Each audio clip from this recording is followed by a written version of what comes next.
Assalamualaikum warahmatullahi wabarakatuh. Perkenalkan, saya Halimatun Sadiah. Nah, kali ini saya akan mempresentasikan hasil dari pembelajaran saya dari pertemuan 1 sampai pertemuan 8 kali ini mengenai tentang demokrasi Pancasila, mulai dari konsep, fungsi, bentuknya, serta perkembangan demokrasi yang ada di Indonesia ini.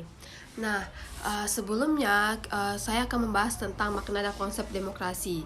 Nah, demokrasi itu sendiri secara etimologi itu berasal dari bahasa Yunani, yaitu demos. Nah, itu tuh berarti artinya rakyat, dan kratos yang artinya pemerintahan. Nah, secara umum sistem pemerintahan dari rakyat, oleh rakyat, dan untuk rakyat itulah yang dinamakan dengan demokrasi. Namun kalau secara hakiki itu tuh namanya demokrasi ini adalah kedaulatan yang berada di tangan rakyat. Rakyat itu memiliki hak dan dalam menentukan nasibnya sendiri. Nah, konsep demokrasi itu sendiri yaitu sebagai kekuasaan tertinggi, di mana kekuasaan itu berada di tangan rakyat, serta adanya pengambilan keputusan melalui perwakilan rakyat, dan adanya pemilu dilakukan sebagai sarana rakyat untuk memilih pemimpin. Ada juga tentang HAM, yaitu hak asasi manusia yang dihormati dan dilindungi, serta adanya pemerintah yang bertanggung jawab kepada rakyatnya. Dan juga terdapat tentang negara hukum, yaitu sebagai hukum menjadi dasar dalam menjalankan pemerintahan tersebut. Nah, dari makna dan konsep yang telah saya jelaskan tadi, ada juga tentang tujuan demokrasi. Nah, tujuan demokrasi itu yaitu pertama, melindungi hak asasi manusia, meningkatkan kesejahteraan rakyat, menciptakan masyarakat yang adil dan makmur, memperkuat persatuan dan kesatuan bangsa, mewujudkan pemerintahan yang bersih dan transparan. Nah, sedangkan faktor-faktor yang akan mempengaruhi perkembangan demokrasi yaitu yang pertama yaitu tentang sejarah bangsa, di mana itu ada pengalaman sejarah yang bangsa itu dalam memperjuangkan kemerdekaan dan demokrasi. Yang kedua itu tentang tingkat pendidikan. Nah, semakin tinggi tingkat pendidikan masyarakat, maka semakin besar pula kemungkinan mereka untuk memilih dan menerapkan nilai-nilai demokrasi tersebut. Nah, kalau kondisi ekonomi yaitu seperti kondisi ekonomi yang stabil dan makmur dapat mendorong perkembangan dan demokrasi, serta adanya peran media massa. Nah, peran media massa itu seperti dapat berperan dalam menyebarkan informasi dan edukasi tentang demokrasi tersebut. Nah, keberadaan organisasi masyarakat sipil serta budaya politik. Kalau keberadaan organisasi masyarakat sipil itu seperti organisasi masyarakat sipil yang berperan dalam mengawasi dan mengkritis kinerja pemerintah. Sedangkan kalau budaya politik itu adalah budaya politik yang demokratis yang dapat mendorong perkembangan demokrasi. Nah, demokrasi di Indonesia itu berarti demokrasi Pancasila. Kenapa bisa dibilang demokrasi Pancasila? Karena Indonesia menjalankan demokrasi pemerintahan yang dijalankan berdasarkan nilai-nilai Pancasila sebagai dasar negara. Maka dari itu disebut dengan demokrasi Pancasila. Nah, ciri khas demokrasi Pancasila itu seperti musyawarah mufakat, di mana keputusan itu diambil dengan cara musyawarah untuk mencapai mufakat. Yang kedua yaitu keadilan sosial, di mana pemerintahan itu bertujuan untuk mencapai kesejahteraan bagi seluruh rakyat. Yang ketiga yaitu kemanusiaan yang adil dan beradab, di mana menghargai hak asasi manusia dan menjunjung tinggi nilai-nilai kemanusiaan. Seterusnya yaitu ketuhanan yang Maha Esa, di mana diakui dan mengamalkan nilai-nilai agama. Setelah itu tentang persatuan bangsa, di mana itu bisa menjaga persatuan dan kesatuan bangsa serta dengan kedaulatan rakyat, di mana rakyat itu memiliki hak untuk memiliki pemimpin dan ikut serta dalam pemerintahan, serta adanya pelindungan hak asasi manusia, di mana setiap orang berhak mendapatkan hak asasi manusia dan perlakuan dengan adil. Nah, pembagian kekuasaan di Indonesia ini, negara ini menjadi ada 3, yaitu legislatif, eksekutif, dan yudikatif, di mana negara hukum ini yaitu semua pihak harus tunduk kepada hukum termasuk dengan pemerintah.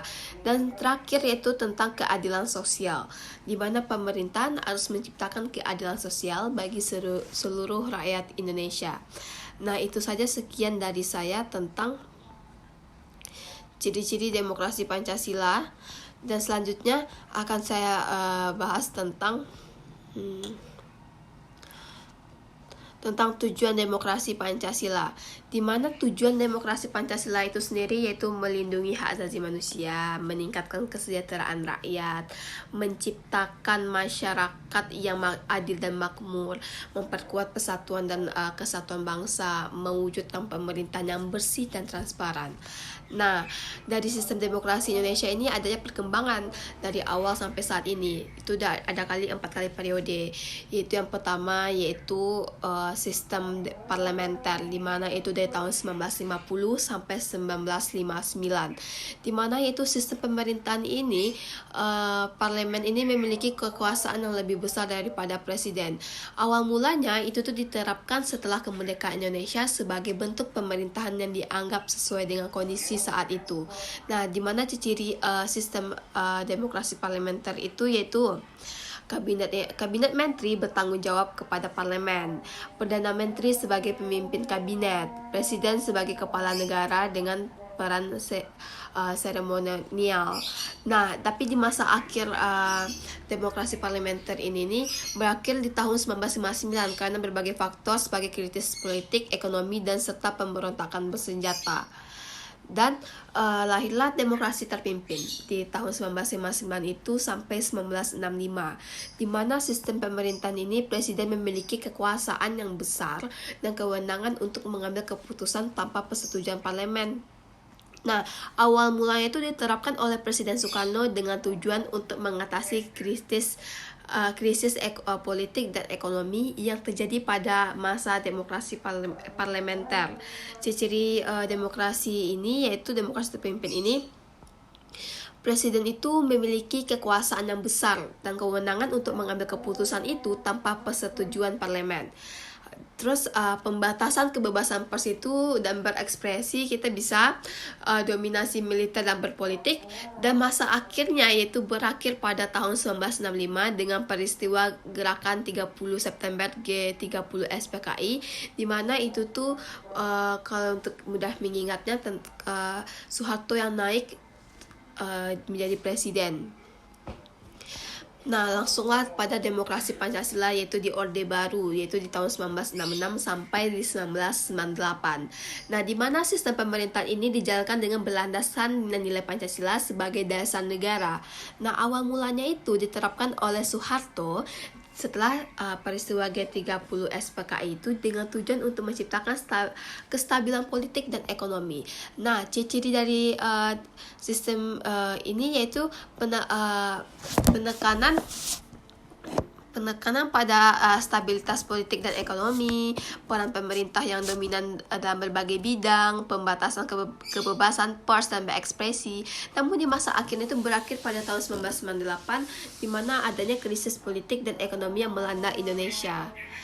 Nah, barulah sekarang itu demokrasi era reformasi di tahun 1998 itu sampailah saat ini, di mana sistem pemerintahan ini dijalankan dengan berlandaskan nilai-nilai Pancasila sebagai dasar negara yang menekankan pada keterbukaan dan partisipasi rakyat. Nah, awal mulanya itu diterapkan sebagai peristiwa reformasi di 1998 setelah mewujudkan demokrasi yang lebih terbuka dan partisipasif. Ciri dari demokrasi reformasi ini yaitu seperti kebebasan pers dan berekspresi yang lebih luas, penyelenggaraan pemilu yang lebih demokratis, desentralisasi dan otonomi daerah, peran masyarakat sipil dan semakin kuat. Dan di masa sekarang juga demokrasi Pancasila di Indonesia ini masih terus berkembang dengan berbagai tantangan dan peluang yang harus dihadapi. Nah, mungkin sekian dari saya yang telah saya presentasikan. Adapun kesalahan ataupun kekurangan kata, assalamualaikum warahmatullahi wabarakatuh.